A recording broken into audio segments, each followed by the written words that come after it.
Hallelujah. आज आपको मैंने देखा कि आप बहुत खुश हैं, तो मुझे भी खुशी हो गया यीशु के नाम से। हालेलुया। मुसीबत जिंदगी में रहती है और उसके साथ साथ आपके जीवन में मुस्कुराहट का होना भी बहुत जरूरी है। और जब आप मुस्कुराओगे तो आपकी मुसीबत यीशु मसीह के नाम से शर्मिंदा हो जाएगी। आज पहले सेशन में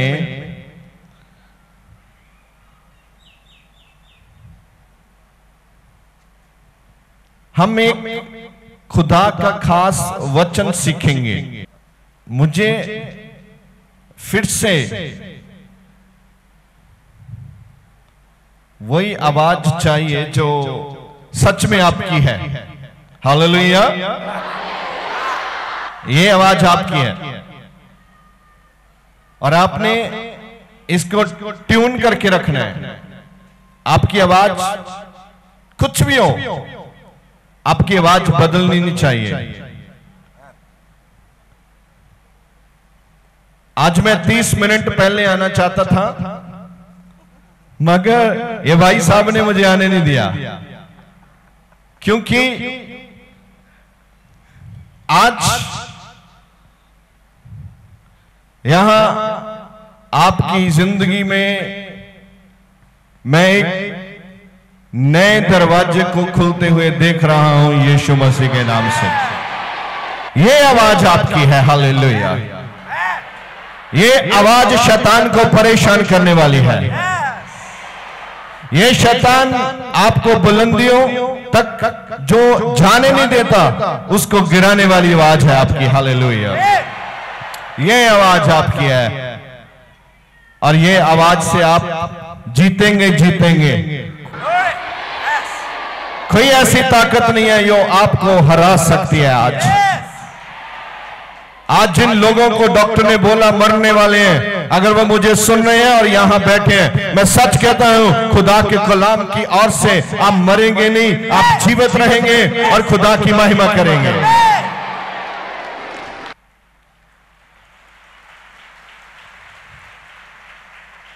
क्योंकि वचन में लिखा है, मरा हुआ मनुष्य परमेश्वर की आराधना नहीं कर सकता। अगर आप जीवित हैं तो आज हमारे साथ आपको अंदर से उछल कूद कर परमेश्वर की प्रस्तुति करनी है। ये मैं लंबे समय से आपको 3-4 हफ्ते से उछल कूद का यहां रेगुलर इस्तेमाल कर रहा हूं। लास्ट में आपको बताऊंगा उछलने से कूदने से क्या होता है, और मैं आपको तैयार कर रहा हूं। आप उछले कूदे और परमेश्वर की महिमा करें और आप बढ़ते जाएंगे यीशु मसीह के नाम से। शैतान आपको पीड़ा में क्यों रखता है? आप पीड़ा में क्यों हैं? शैतान को कौन अनुमति देता है कि वो आपको पीड़ा में रखे? पीड़ा कहां से आती है? कभी कभी हम अपने के लिए अच्छा ही सोचते हैं, कभी कभी वो बुरे से भी हमें यही लगता है अच्छा ही निकलने वाला है। हम जानते हैं बुरा है, वहां से बुरा ही निकलेगा, फिर भी हम कोशिश करते हैं बुरे से अच्छा निकालने की कोशिश करते हैं। तब हम परीक्षा में पड़ जाते हैं। आज जब मैं सुबह परमेश्वर से वचन की तलाश कर रहा था, तो खुदा ने एक वचन मुझे आज दिया। कभी कभी हमें वो सुनने में इतना अच्छा नहीं लगता, क्योंकि जब हम लेने की बात सुनते हैं हम खुश हो जाता है, और जब देने की बात आती है तो हम कभी कभी उदास हो जाता है, क्योंकि हमारा स्वभाव ऐसा है देने के लिए मन नहीं है, लेने के लिए मन है। आप पुराना दो, नया दे दो, हम सब ले लेंगे। आप देने की बात करो, हम तैयार हैं। आप कुछ भी दो, हमें चाहिए। मगर परमेश्वर का एक लॉ है, परमेश्वर का एक कानून व्यवस्था है।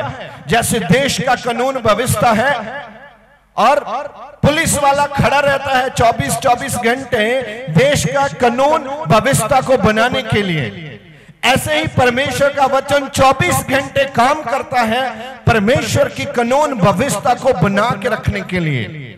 और हम लोग मानो ट्रैफिक वाला लोग हैं, रुको, चलो, ठहरो, अभी नहीं, बताने वाला। लॉ किसका है? लॉ तो परमेश्वर ने बनाया है। हम अपने लॉ से काम नहीं करते, हम अपने कानून से काम नहीं करते। तो जब मैं परमेश्वर को प्रार्थना में था आज के वचन के लिए, तो मुझे एक वचन मिला आपके लिए कि आप पीड़ा में क्यों हैं। हम सब पीड़ा में से निकलना चाहते हैं, मगर फिर भी पीड़ा में रहते हैं। इंसान जब से जन्म लेता है रोना शुरू करता है। अगर रोए ना तो वो एक साधारण व्यक्ति की ओर जी नहीं सकता, उसको रोना अवश्य है। मां के गर्भ से आते ही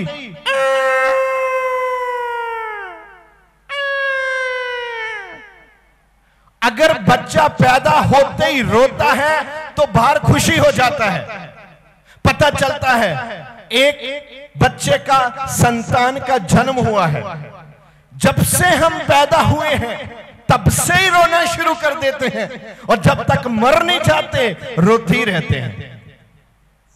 आप भले ही मुझे दांत दिखाते हैं मगर अंदर से आप रोते ही हैं। ये नहीं हुआ, ये नहीं हुआ, वो करना था, ये करना चाहते हैं, वो लेना चाहते हैं, उसको देना चाहते हैं, इसका ये कर। आपको अंदर से खुशी नहीं है।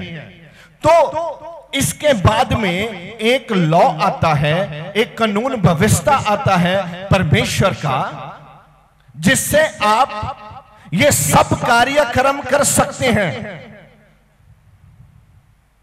और इसके लिए लेविया की किताब में आप जाइए। आपको जल्दी जल्दी आज मैं दशमांश के विषय में, टाइट के विषय में, सीड के विषय में कुछ एक मैसेज देना चाहता हूं।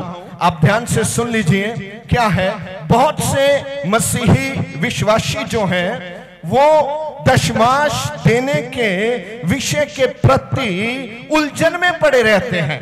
कभी दिया कभी रोका, कभी दिया कभी रोका, कभी आधा दिया कभी पूरा दिया, कभी दशमांश को यूज किया, फिर वो दे नहीं पाते, खा लिया।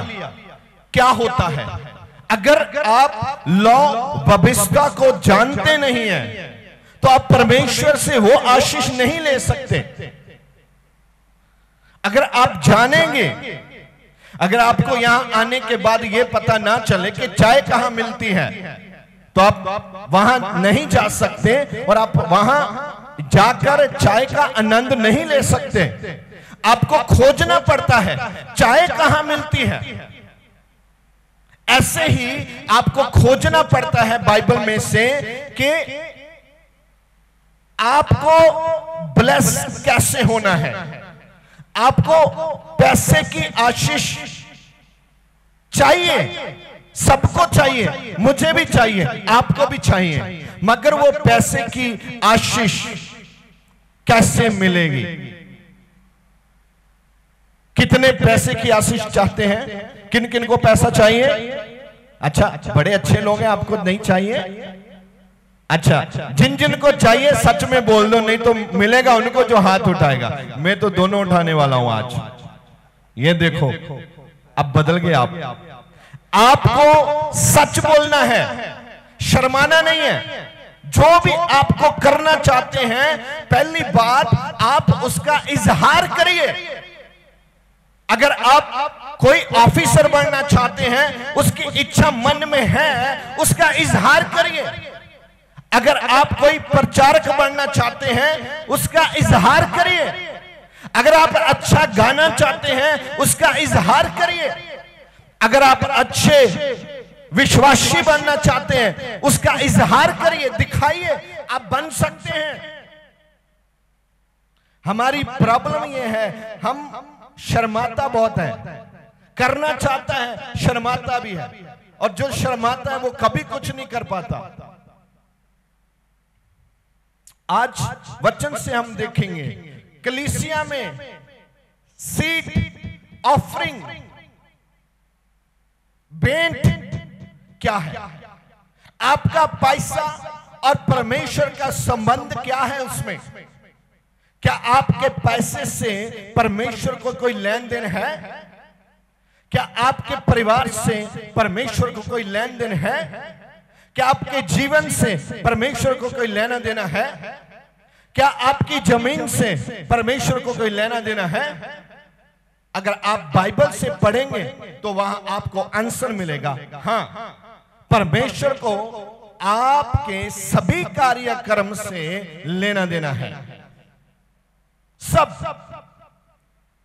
अगर आप एक सांस भी ले रहे हैं उसमें भी परमेश्वर का एक मायने है। आप बाइबल में पढ़े हैं दोगे तो आपको दिया जाएगा। आप लेविया 27 उसकी 30 में जाइए और देखिए यहां क्या लिखता है। कुछ लोग अपना दान देने के संबंध में इनकारी रहते हैं और उसके जीवन में देखिए आशीष नहीं होगी। जो लोग दशमांश खाते हैं, जो लोग टाइट खाते हैं, जो लोग बीज खाते हैं वो प्रफुल्लित नहीं होंगे।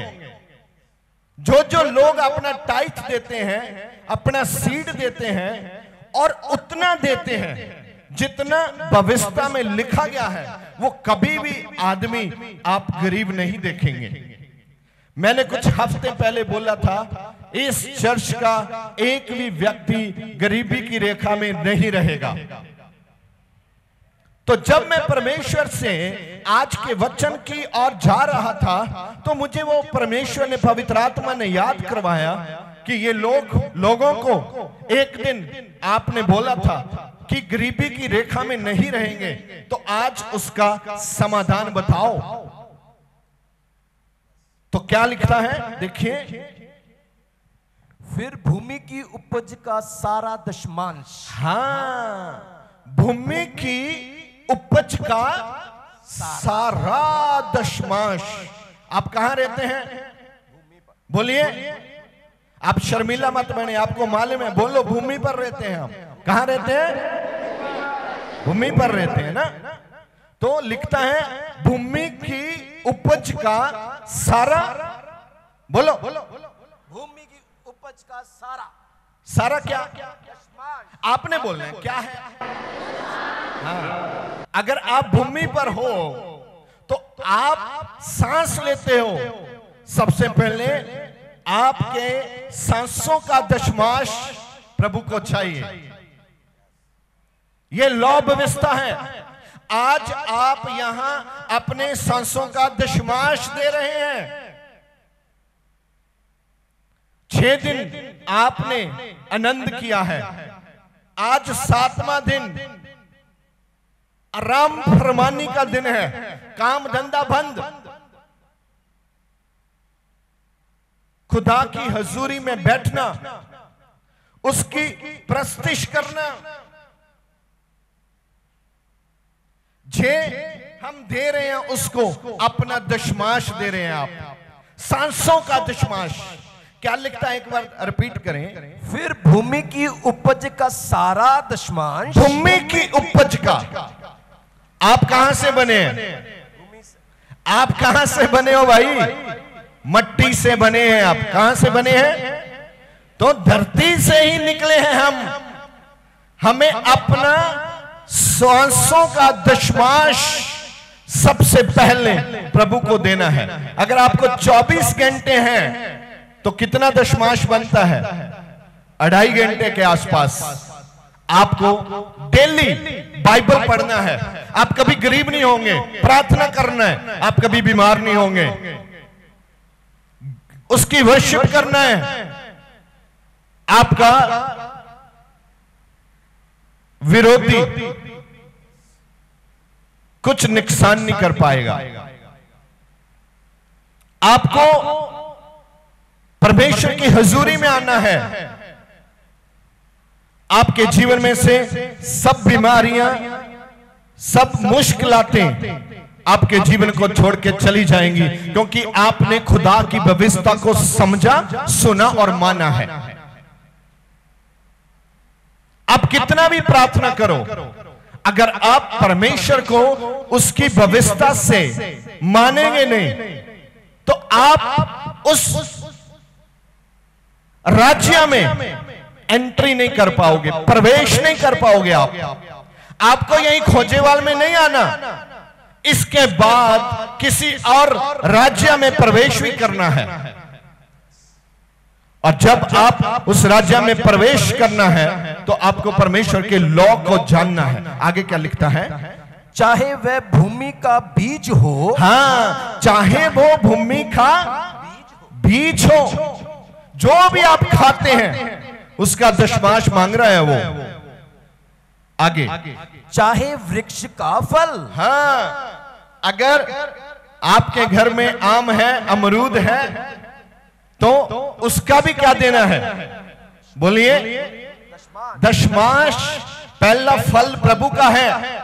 आपके जितने भी बच्चे हैं, और जो आपका पलोठा बच्चा है, पहला बच्चा है, वो किसका है? वो है यहोवा का। एक्चुअली आप दे सकते हैं, हम ले लेंगे आपके पलोठे को, प्रभु की हैकल में रखेंगे, उसको परमेश्वर की व्यवस्था सिखाएंगे।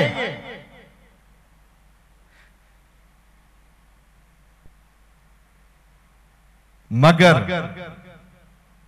हम तो उससे बहुत प्यार करते हैं, कैसे दे सकता है प्रभु को? अच्छा, दिया किसने आपको? जब आप रो रहा था, डॉक्टरों के पास जा रहा था, जब आप ट्यूब टेस्ट करवा रहा था, जब डॉक्टरों ने आपको मना कर दिया था, जब आपको बोल दिया था आपके संतान नहीं होगी, जब यहां आप आए, आपके लिए प्रेयर हुई। लाखों ऐसे लोग हैं, हजारों ऐसे लोग हैं, सैकड़े ऐसे लोग हैं जिनके लिए यहां प्रार्थना की गई और प्रभु ने उनको बच्चे दिए हैं।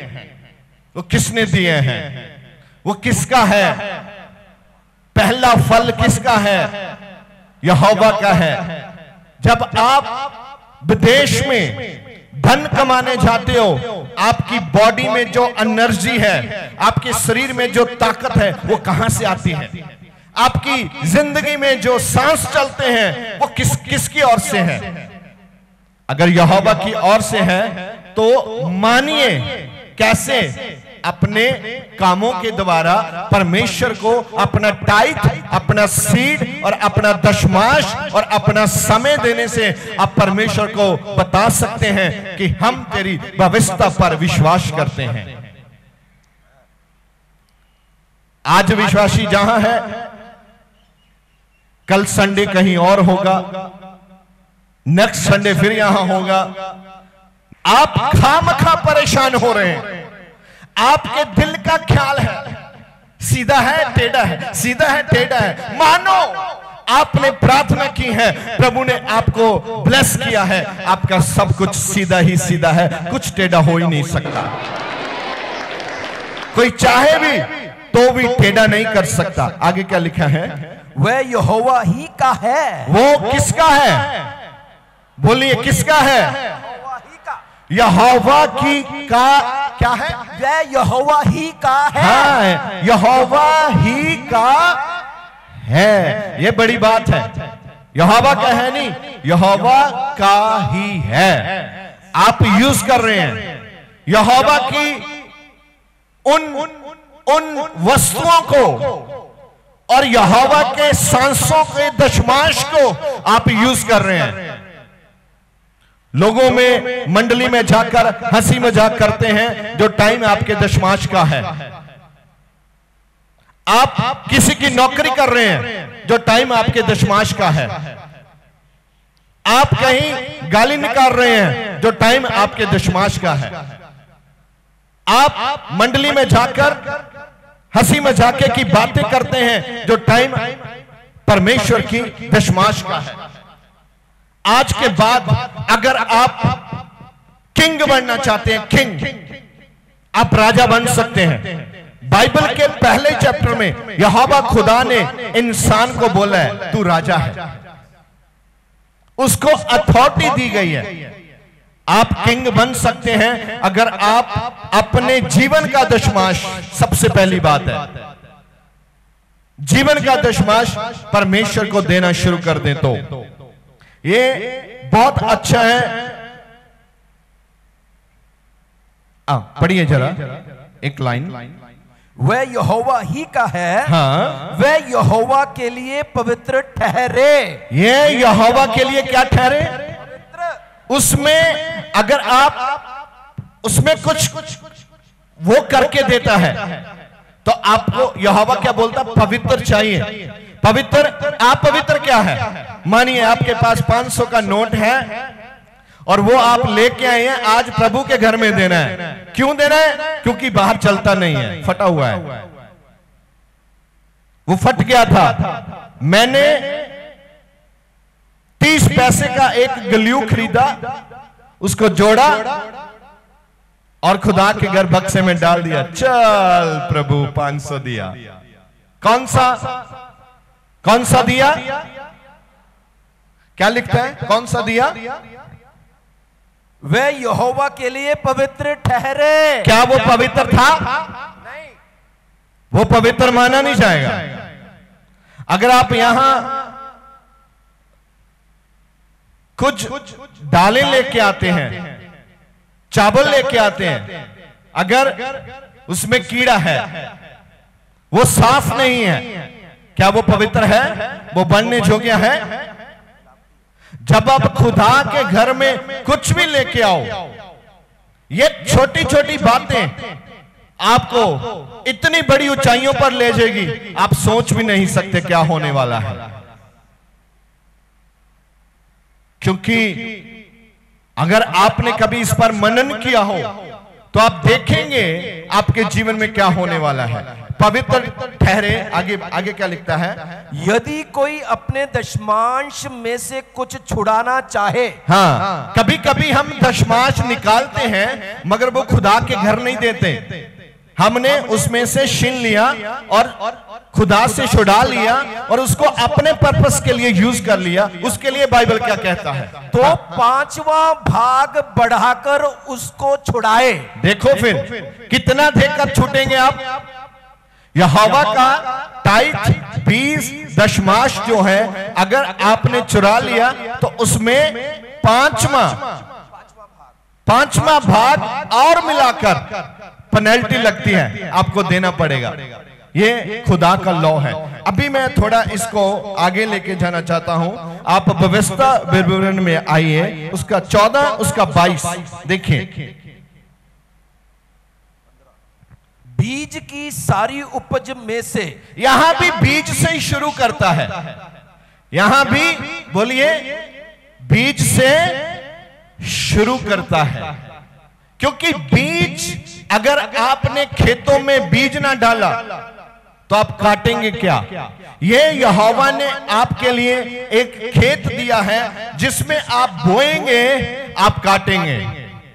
अगर आपने 5000 बोया तो आप 50,000 काटेंगे, ऐसा मेरा बाइबल कहता है। ये इसके लॉ में लिखा हुआ है। अगर आपने बीज के बारे में बताता है। आगे क्या लिखता है? बीज की सारी उपज में से जो प्रतिवर्ष खेत में उपके। हाँ, आपके खेत नहीं है तो आप यहां काम करते हैं, वहां से जो आपको मिलता है वही आपका खेत है। आगे, उसका दशमांश अवश्य अलग करके रखना। अलग करके रखना है। जब भी आपके हाथ में कुछ आए, सबसे पहले उसका दशमांश निकालो। आपको दशमांश निकालना पड़ेगा। अभी जब मैं ट्रिप पर गया था, मुझे एक पास्टर मिले, उनका नाम शौकत था। उन्होंने मुझे बताया कि एक दिन हम प्रार्थना कर रहे थे, पवित्र आत्मा ने बोला ये जो आपके पास गाड़ी है, ये फलाना फलाना पास्टर, उसको दे के आओ।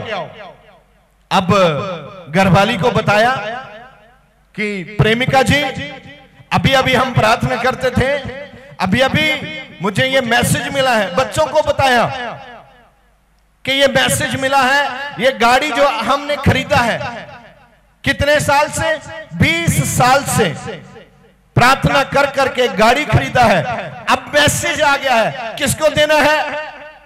एक पादरी है फलाना फलाना, उसको ये गाड़ी दे के आओ।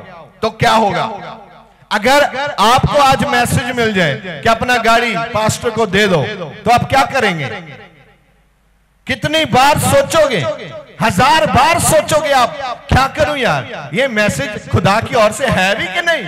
क्योंकि हम लेने वाला मैसेज जल्दी स्वीकार करते हैं, देने वाला थोड़ा टाइम लगता है, लफड़ा रहता है उसमें। फिर उन्होंने, सबने बोला कि हाँ दो। वो गए, पादरी साहब को ढूंढा, बोला हमें मैसेज मिला है। ये उन्होंने बड़े अच्छे से गाड़ी को धो के पूरे पेपर वगैरह और उसकी की वगैरह डाल के वहां बड़ी निम्रता से गए। वो मुझे बता रहे थे कभी कभी हम जब देने आते हैं तो हम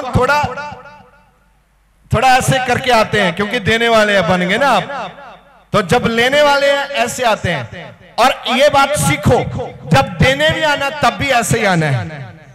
क्योंकि एक पंजाबी में मुझे याद आ गई बात, नीमे होके आइए ते ऊंचे होके, याद रखना, जब आना है तब भी ऐसे ही आना है। देने के समय ऐसे नहीं आना, ऐसे जैसे आप कोई डाकिया है, पोस्टमैन है और लेटर दे रहा है, ऐसे नहीं, निम्रता से। वो गए, पादरी साहब वहां, वो भी, हालांकि वो भी पादरी साहब थे, देने वाला भी पादरी है, लेने वाला भी पादरी है, दोनों देखो एक ही लेवल के हैं। जब पादरी साहब देने गए तो उसके कदमों में बैठ गए। वो बता रहा था मुझे, जब मैं उसको गाड़ी देने गया अपने परिवार को लेके, पादरी साहब चेयर पर बैठे थे, कहते हम गए और जाके उनके कदमों में बैठ गए। तो वो बोले भाई साहब बात क्या है? उन्होंने बोला ऐसे ऐसे खुदा ने मुझे बोला है, ये गाड़ी मैंने आपके लिए भेंट करनी है, ये उसकी चाबियां हैं, ये उसके पेपर्स हैं और गाड़ी बाहर खड़ी है। उसकी वाइफ तुरंत आई, वो पास्टर की वाइफ, तो वो रोने लगी। उन्होंने बोला हम लंबे समय से प्रार्थना कर रहे हैं, प्रभु काले रंग की गाड़ी चाहिए, ऐसी गाड़ी चाहिए, तू भेज, तू भेज, तू भेज, तू भेज, तू भेज। जब वो लगे रहे लगे रहे लगे रहे लगे रहे, गाड़ी उनके घर में अपने आप आ गई। देखो ये टेस्टमनी है कि नहीं है? और जब वो गाड़ी दे रहे हैं तब भी कैसे निम्रता से उसके कदमों में बैठकर दे रहे। जब खुदा आपको देता है, देने वाले आपके कदमों में बैठकर आपको देते हैं, ये ध्यान रखना। और जब उसने गाड़ी दी, घर वापस आ गए। अब वो प्रार्थना कर रहे हैं, प्रभु आपने जो बोला हमने पूरा किया, अब मुझे लैंड क्रूजर चाहिए, काले रंग की चाहिए। उन्होंने प्रार्थना शुरू कर दी। आप भी कर सकते हैं। बाप से मांगना क्या कोई खतरा है? बाप आज ना दे, कल ना दे, परसों ना दे, तरसों ना दे, एक दिन उसको देना ही है, चाहे उसका अल्टीमेटम निकाल के दे। वो प्रार्थना करने लगे जोर शोर से, ओ प्रभु गाड़ी चाहिए, हम विश्वास करते हैं आप मुझे दिलाने वाले हैं, आप मुझे देने वाले हैं। एक दिन वो अपने घर पे खाना खा रहा था, उसको एक फोन आया। ये आपको खुश करने के लिए रिंग बजाई मैंने, हो सकता है उसकी ज्यादा बढ़िया रिंग हो। रिंग बजा, फोन उठाया, हेलो पास्टर शौकत जी कहां हैं? उन्होंने बोला मैं घर पे हूं। उन्होंने बोला अच्छा आपको मिलना है। तो मुलाकात हुई, तो बोले अच्छा बताओ आपको क्या चाहिए? उन्होंने बोला मैंने बहुत बड़ी चीज मांगी। बोलो बताओ तो सही, मांगा क्या? नहीं मैंने बहुत बड़ी चीज मांगी। अच्छा बताओ तो सही मांगा क्या? बोला मैंने लैंड क्रूजर मांगा ब्लैक रंग का। उसने बोला कितने का?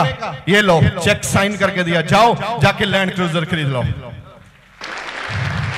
ये तुम मेरी बात समझते हो? जे मैंने अपनी कानों से मैंने सुना है, आंखों से वो व्यक्ति वो मैंने देखा, मेरे सामने बैठा था। अभी 3 हफ्ते पहले बता रहा था मुझे परमेश्वर कैसे देने वाला परमेश्वर है, क्योंकि जब आप परमेश्वर की आवाज को सुनते हैं, मानते हैं, आप कुछ भी मांगो, बाइबल में लिखा आपको दिया जाएगा। हालेलुया। आपके अंदर फेथ होना चाहिए। परमेश्वर दे वड्डे कम्मां नूं अपने जीवन दे विच देखण लई हुणे सबसक्राइब करो साडा YouTube channel pastor Deol Khojewala ते साडा Facebook page pastor Deol Khojewala.